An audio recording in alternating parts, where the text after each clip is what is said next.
listeners, and welcome sa 14th episode ng Tine Blah Blah. Tine is me and Blah Blah is my blabbers.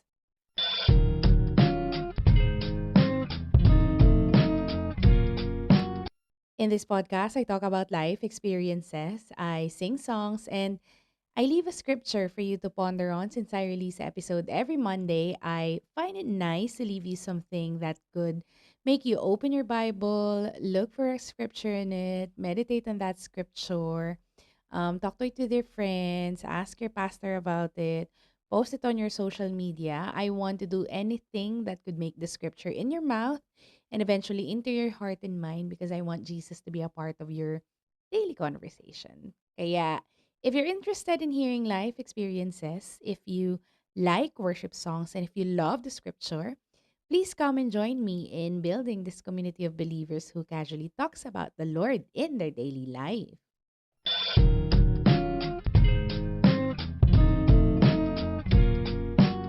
All right, my dear listeners, welcome sa first Monday ng May. Fifth month na nga ng taon, can you imagine? Parang kailan lang, no, nakabakasyon tayo kasi Paskuhan na. And we were so busy with the bits and bobs of the season. Tapos, we were dreading the resume of the work days or ng school. And then ngayon, fifth month na. Grabe, praise God, no? So this episode is our 14th episode. Yung 13th natin is uploaded in the Philippians collection sa Patreon. Um, Sabay-sabay nyo na silang makukuha kasi sobrang na-busy talaga ako sa work and sa life na rin nung last week ng April kaya hindi ako nakapag-record. So, you will just get all post Philippines all together, okay? Anong mga ganap nyo nung last week ng April? I-comment nyo naman dyan or i-chat nyo ako sa Patreon. Like, I wanna know kung tungkol sa yung mga devotions nyo, ganyan. Because I feel really bad not posting na para bang no, ang daming nakaabang sa post ko. Binabaran ko yung Philippines kasi nga I was expecting to upload bago ako na busy. Kaso, nauna na yung pagka-busy ko. Kaya I didn't have the chance to post. Um, Sobrang daming ganap sa work. Like, I hosted the first ever event dun sa workplace na nilipatan ko. And then, after that, I went away for the birthday ni hubby. And in there, I did some social media detox. Nag-catch up na rin ako sa tulog. And I soaked myself up in nature. Kaya I was MIA the whole week. But I'm back now. And I want to know, how was your spiritual nutrition while I was gone? Like, nag-catch up ko ba sa mga previous episodes natin? Or, um, nagbasa kayo on your own, ganyan. Ay, naalala ko pala, thank you so much to my beloved ate for supporting this podcast of mine.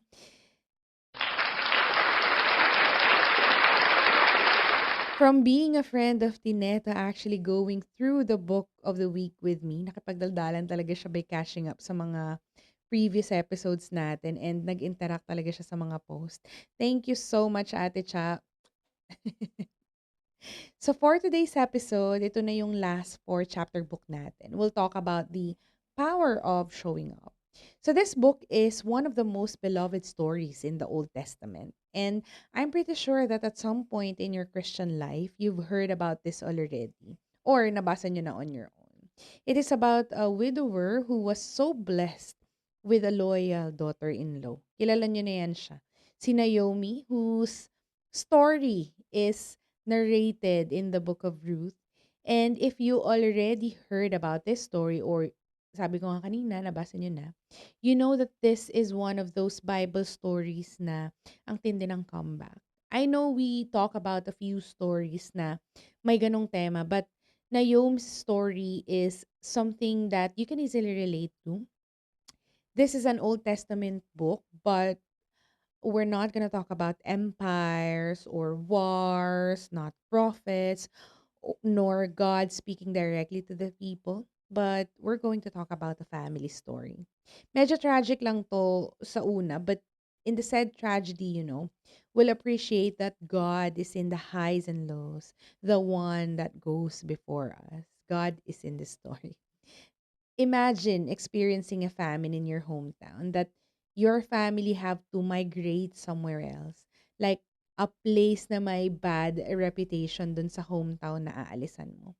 Tapos in that place, yung nilipatan mo, yung husband mo and your two sons died.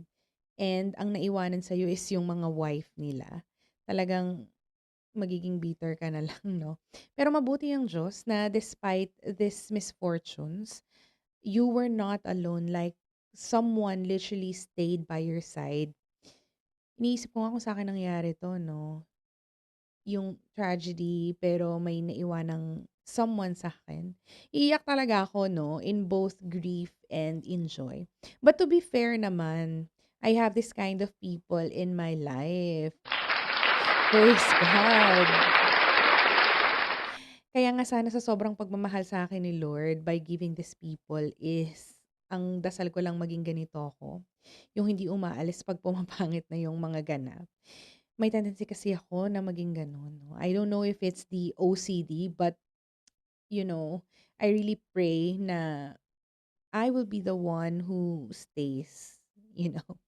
Dun sa story natin, this is Ruth, Naomi's daughter-in-law. She stayed with Naomi kahit na ano, parang wala naman siyang mapapala dun sa relationship nilang yun. Yung kapatid niya nga umalis eh, pero siya nagstay talaga. Ano kayang naisip niya nung mga panahon na yun? Sabi niya pa, "Where you go, I'll go." No? Both of them went back to Israel where they live kasi nga 'di ba, hangga't may buhay may pag-asa. And that's what they did. Ruth basically found her purpose in the daily grind. She was so faithful even in the small things. Kaya yung ending nitong story na 'to, she's been blessed with something big, right? So sa mga may alam na nitong story na 'to, alam niyo 'yan. And dun sa mga hindi pa nakakaalam ng story na 'to or kailangan ng reminder, I'll tell it to you later, okay? Ruth has been so looked after na yung may-ari nung pinagpupulutan niya ng mga crops, yung mga extrang crops, has seen her loyalty kay Naomi. She is a Moabite widow, Moabite na nagpunta sa Israel to be with her mother-in-law. And to think Israel doesn't treat widowers nicely, let alone a Moabite. What a very noble thing to do, right? And then Boaz have seen this, and in return, he asked his staff to purposely drop extra bundles for Ruth. Imagine telling your love story to your kids, no? Na yung tatay nila leaves something for their mother to pick up.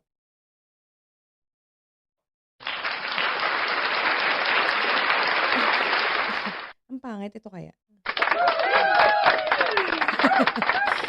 So just imagine, but in here, no, we can see na kapag if you are in a position to help, let's be a blessing to others, ganyan.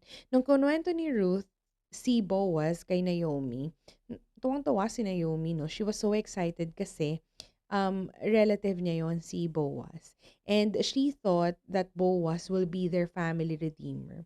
Kaya nung sinabi ni Naomi yon kay Ruth, nag-propose si Ruth kay Boaz. And Boaz, being the gentleman that he is, idinaan niya sa legal na paraan lahat. Legal kasi merong mas suitable kay Boaz to be the family redeemer. Kaso, dahil kailangang pakasalan si Ruth, parang hindi bet nung more suitable person. So he declined. Ayaw niyang itaya yung kanyang family inheritance just to be a savior. Pero 'di ba, parang hindi ka naman puwedeng maging savior of someone without sacrificing. Tama ba ako? Paki-comment na lang sa baba kung ano sa tingin niyo 'no. So, yung more suitable person, he declined, and Boaz, on the other hand, is very willing to do it. Kaya they ended up getting married. So bale, they cannot just do it, yung 'di ba nag-propose si Naomi kay Boaz. Hindi sila agad-agad puwedeng magpakasal kasi nga parang may masasagasaan. Like parang kapagka they do it agad-agad, parang ano bang tawag dun? Ayun, bina-bypass. Parang 'pag kung gagawin nila agad, kung magpapakasal sila kaagad nung pagka-propose ni Ruth kay Boaz, parang iba-bypass niya 'tong someone else na more suitable. Hindi ko nakuha yung pangalan, eh. Ang ginawa niya, he made it look, um, less pleasant. Kasi sabi niya, pag binili mo yung lupa, kailangan mong pakasalan yung Moabite woman. And syempre ayaw nga nila ng widower, ayaw nila ng Moabite. Kaya sabi niya hindi na lang. So nag-decline.